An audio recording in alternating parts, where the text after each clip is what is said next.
장크레이지 조지의 클리프 행어라는 이야기가 있습니다. 클리프 행어라는 또 영화도 있었죠. 한 유명 산악인이 있었어요. 그는 아무도 오르지 못한 높은 산 정상에 오르기로 결심을 했습니다. 그래서 몇 년간 만반의 준비를 한 그는 정상 탈환의 영광을 독차지하기 위해서 자기 혼자 독차지하기 위해서 홀로 등반길에 오르게 됩니다. 하루 종일 등반을 하다 보니까 어느새 해가 지고 저녁이 되었어요. 하지만 그는 계속해서 올라갔어요.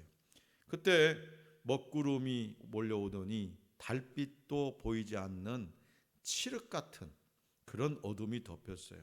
1m 앞도 아니 한 50cm 앞에 안 보이는 그런 칠흑 같은 어둠이 덮였어요. 그는 정상을 코앞에 두고 미끄러져서 절벽에서 떨어졌습니다. 무서운 속도로 미끄러져 추락했어요. 그러나 허리에 이 묶여있던 로프가 그를 붙잡아 주는 거예요. 그는 어둠과 추위 속에서 떨며 공중에 매달린 채 절박하게 허공을 향해 외쳤어요. 하나님, 저를 좀 도와주세요. 하나님, 저를 좀 도와주세요. 그때 하늘에서 음성이 들려. 내가 널 살려줄 수 있다고 믿겠니? 내가 널 살려줄 수 있다고 믿니? 물론이죠, 물론이죠. 그럼 내 말에 순종할 수 있겠니? 네, 그럼요. 그러면 로프를 끊어라. 순간 침묵이 흘렀어요. 사나이는요 잠시 생각을 멈추더니 허리에 두른 로프를 더 탄탄하게 조였어요. 다음 날 산악 구조팀이 올라와 보니까 한 남자가 로프에 매달려 얼어 죽어 있었습니다. 불과 땅에서 1m 위에 매달린 채. 사랑하는 성도 여러분, 여러분의 로프는 무엇입니까? 왜 그것을 과감하게 끊지 못하시는 겁니까? 그나마 나를 붙잡아주고 있는 것이 그것이라서 그럴까요? 그러나 그대로 있으면요 서서히 얼어 죽습니다. 얼어서 죽든지 떨어져서 죽든지 매 한 가지라면 이제 하나님께 맡겨야 할 때가 아닐까요? 이제는 실천이 있어야 됩니다. 로프를 끊어내는 결단이 있어야 됩니다. 나를 단단히 묶고 있는 고집과 아집을 끊어내야 되는 거죠. 예배 때마다 하나님을 아버지라 부르다 보면 하나님을 어려워하지 않아도 된다는 그런 착각을 할 수도 있습니다. 왜요? 하나님 아버지는 늘 언제나 친근할 수 있으니까. 물론 친근하지 않는 아버지도 있어서 아버지 하면 더 어려울 수도 있죠. 그러나 대체적으로 아버지는 친근하죠. 편해요. 그래서 우리도 예배 때마다 하나님을 아버지다 이렇게 부르면 하나님을 어려워하지 않아도 된다는 착각을 할 수 있습니다. 그러나 세상 모든 것을 만드신 하나님은 무엇보다도 죄에 대해서만큼은 엄격하세요. 죄. 지금도 모든 나라와 권력자를 또 손안에 두고 계십니다. 이 사실을 안다면 하나님에 대한 착각이 얼마나 어리석은지 깨닫게 됩니다. 철이 좀 들었다면 하나님께 아무 때나 버릇없이 나아가기가 어렵습니다. 그런데 오늘 우리에게 주신 본문 말씀은 우리가 은혜의 보좌 앞에 담대히 나아갈 수 있다고 선포합니다. 구약시대에요 이스라엘 백성들은 자신의 죄를 용서받기 위해서 소나 양 같은 희생 제물을 끌고 성전에 갔습니다. 돈이 없는 사람들은요 비둘기라도 잡아가지고 갔습니다. 제사장은 이 제물을 잡아서 속죄 제물을 드렸죠. 그리고 제사장 중에서 선출된 대제사장은 한 해에 한 번 지성소에 들어가서 그 백성들을 위해서 기도했어요. 이때 대제사장이 성전을 섬기는 거룩한 법을 어기면 지성소 안에서 죽기도 했습니다. 그래서 지성소에 들어갈 때 대제사장은 허리에 띠를 묶고 방울을 달고 들어갔어. 마냥 오랫동안 방울 소리가 들리지 않으면 죽은 거예요. 그래서 밖에서 그 줄을 잡아 당겼습니다. 이처럼 은혜의 보좌 앞에 나아가는 것은 죽음을 각오하는 일이었고, 어려워하지 않고 담대히 나아가는 것은 구약시대에는 상상조차 못할 일. 하나님 앞에 나아간다는 것, 이건 상상조차 못할 일이었어요. 그러나 이제 그 복잡하고 두려운 제사 제도는 없어졌습니다.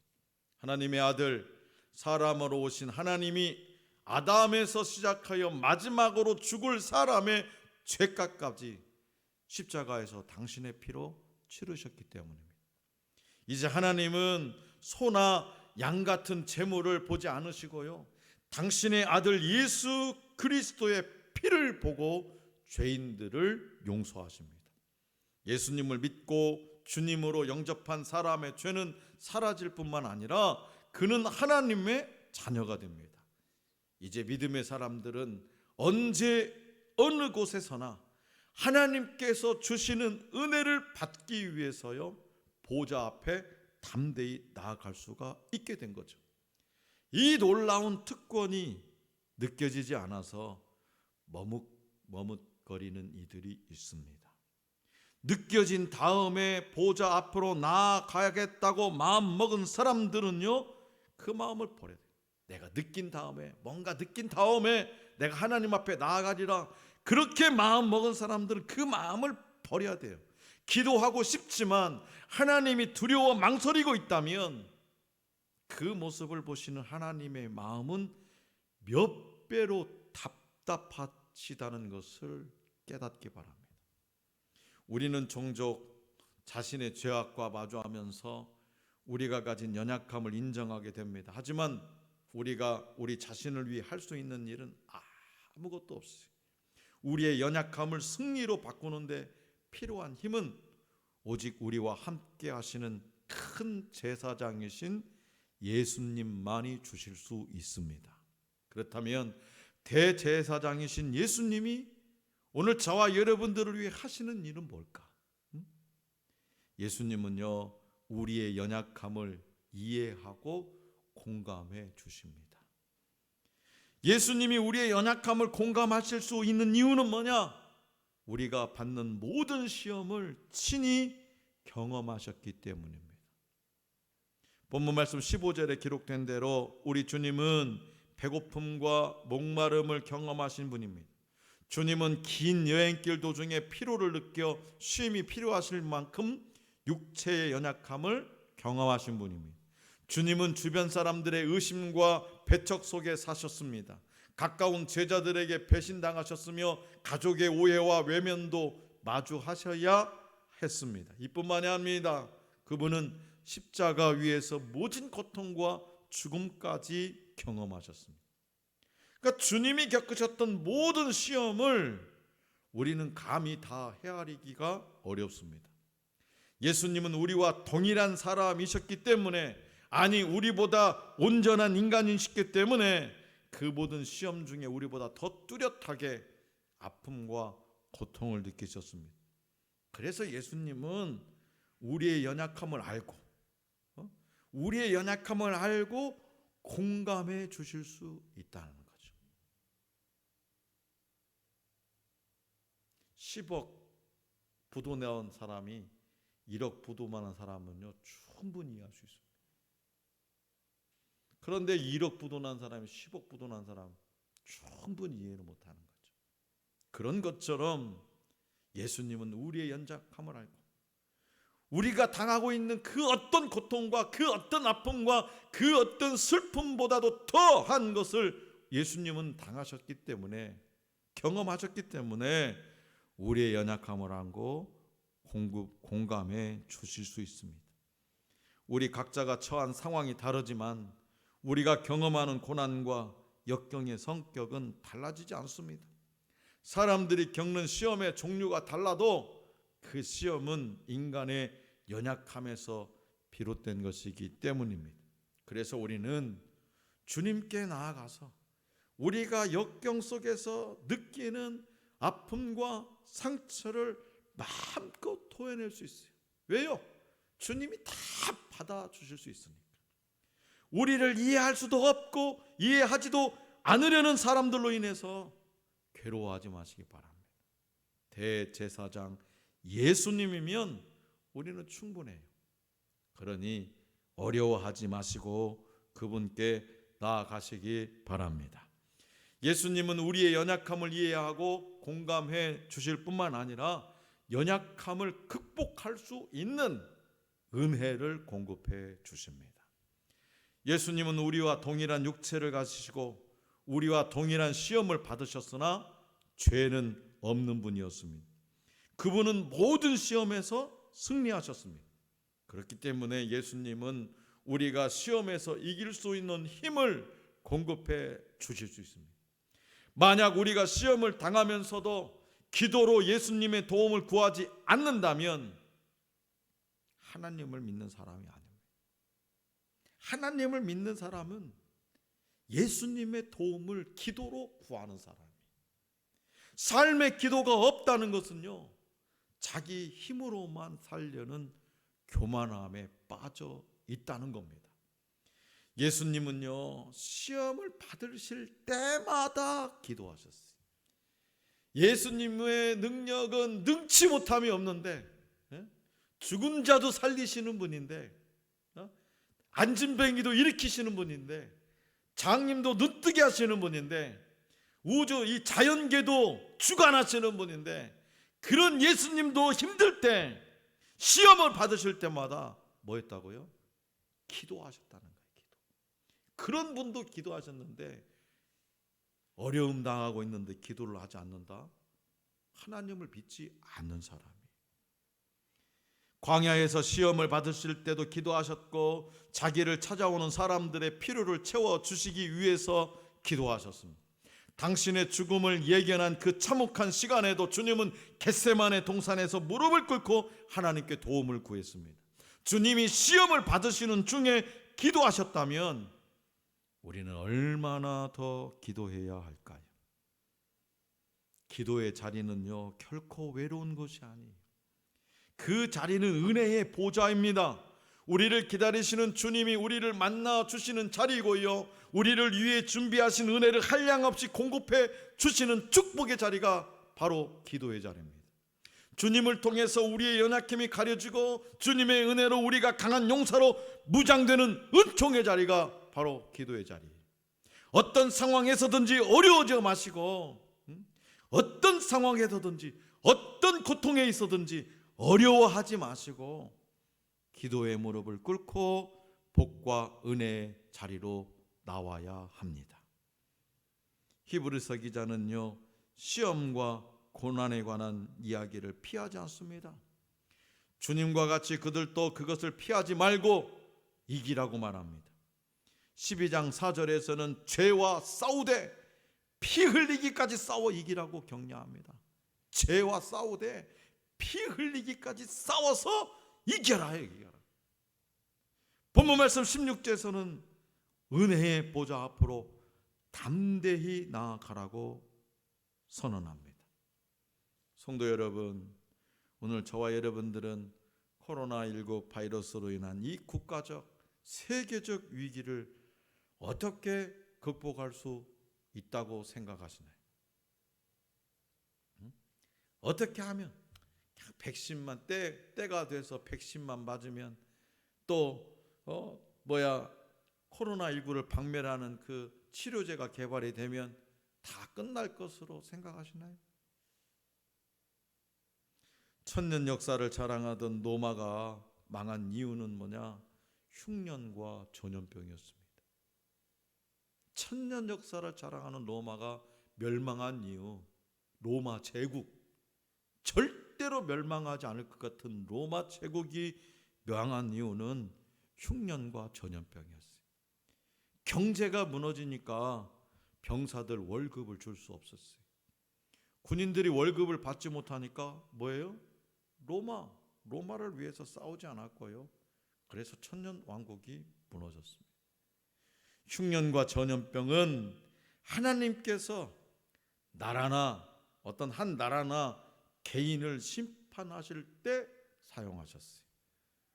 우리는 이때 무조건 괜찮아질 것이라고 하나님이 해 주신다고 쉽게 말하면 안 됩니다.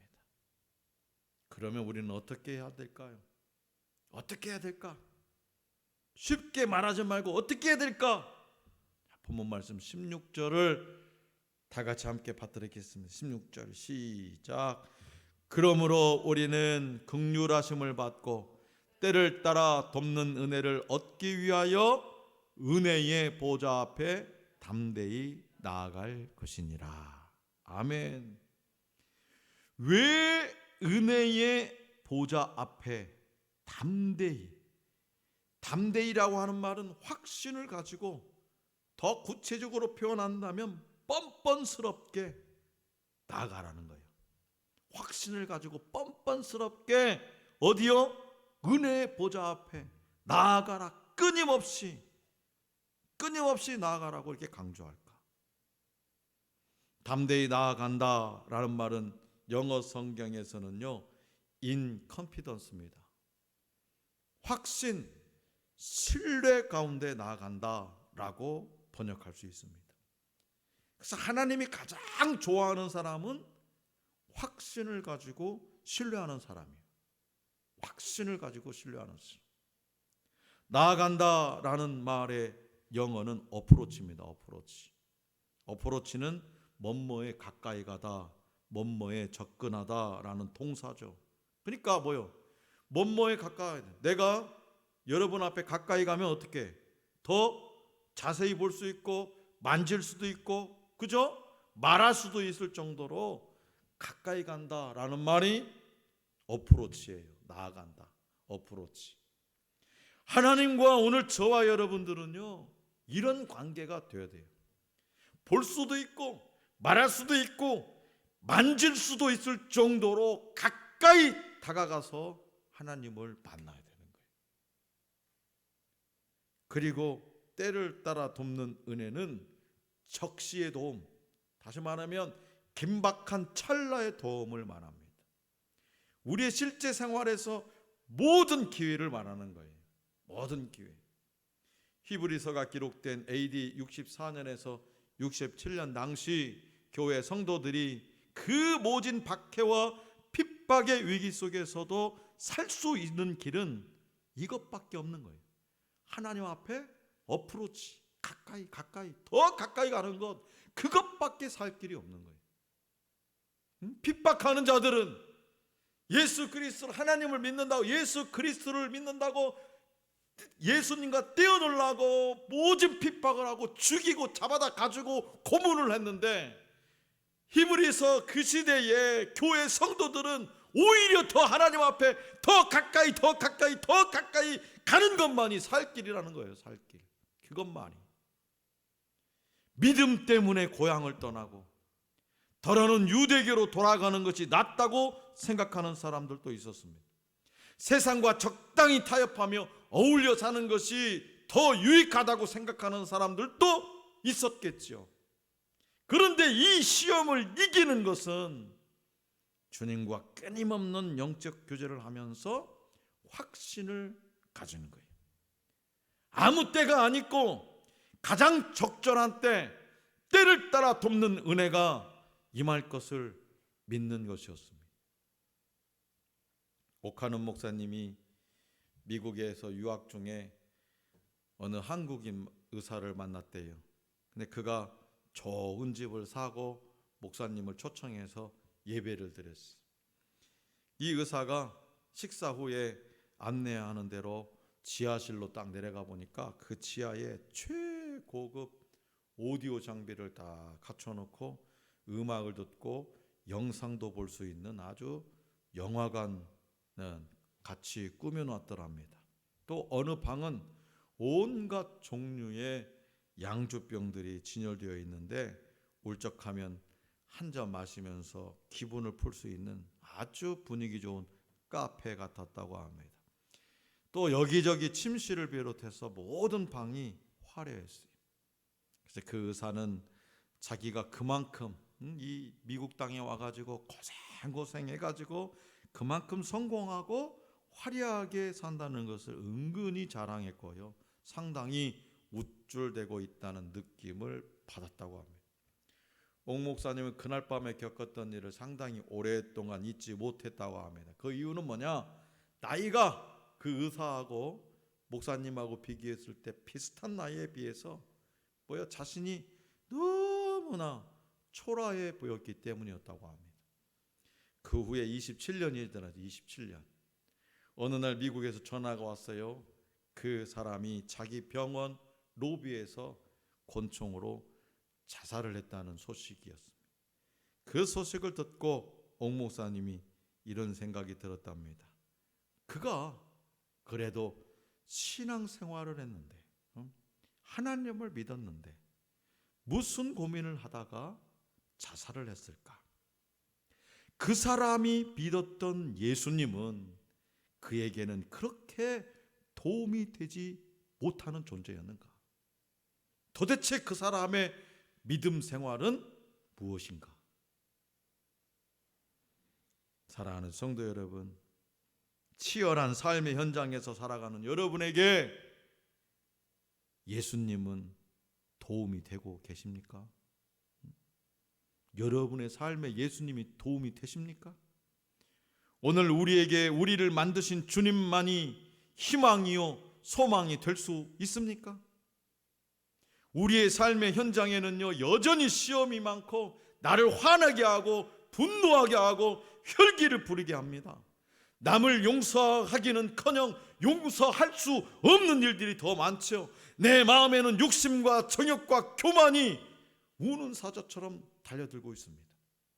예수 믿는 그리스도인이라는 이유로 목사이기 때문에, 장로이기 때문에, 권사이기 때문에, 집사이기 때문에 참고 또 참고 또 참아야 하는 그런 상황입니다. 여러분은 이 상황 속에서 어떻게 대처하고 살고 있습니까? 윌리엄 템플은요 이렇게 말했어요.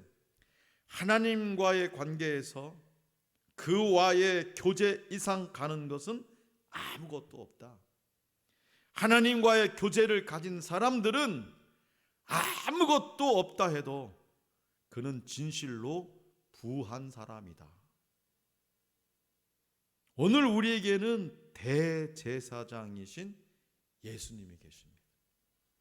예수님은 우리와 같이 인성을 가지시고 온갖 시험을 모두 경험하셨습니다. 그래서 주님은 우리의 연약함을 이해하시고 공감해 주십니다. 그뿐만 아니라 우리를 언제나 도와주십니다. 어떤 형편과 상황 속에서도 주님을 어려워하지 말고 주님의 도우심을 바라고 기도의 자리로 나올 때 그 기도의 자리는 축복과 은혜의 자리로 바뀌게 될 줄로 믿습니다. 그러므로 쭈뼛쭈뼛 거리면서라도 내가 하나님 앞에 나와서 기도 어떻게 해야 돼? 어떻게 그렇게 쭈뼛쭈뼛 거리면서라도 보좌 앞에 나아가 은혜를 구하시는 저와 여러분들이 될 수 있기를 원합니다. 주님의 은혜가 느껴지면 그 다음에는 조금 더 용감하게, 조금 더 담대하게 주님 앞에 나아가서 모든 문제를 이기고 승리하는 삶이 될 수 있기를 간절히 기원합니다.